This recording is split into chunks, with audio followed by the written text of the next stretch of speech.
මරණ මංචකේ එළවයි මෙලොවයි දෝලණය වෙනකොට කවුද ඉන්නේ?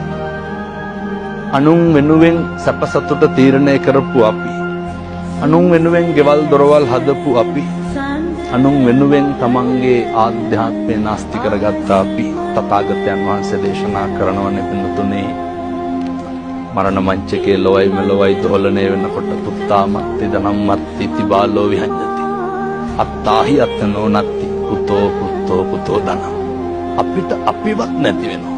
මරණානුස්සති කමඨහං දේශනාවේ තථාගතයන් වහන්සේ බොහොම පැහැදිලිව දේශනා කරනවා. ඔත්පොළ වෙලා ඉන්නකොට එළවයි මෙලොවයි දෝලණය වෙනකොට මිනිස්සු පුදුම විදිහට අසරණ වෙනවා.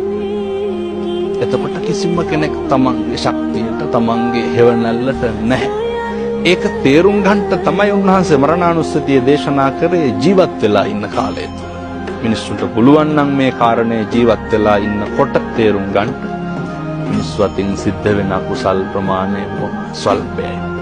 මේ කාරණය දැකපු මනුෂ්‍ය ආත්ම භාවයේ දුර්ලභකම දැකපු ශ්‍රීනාශ්‍රවයන් වහන්සේ, මහ රහතන් වහන්සේ, බෝධිසත්වයෝ, බුදු මේක කොච්චර අපූර්වට පරිස්සම් කරාද?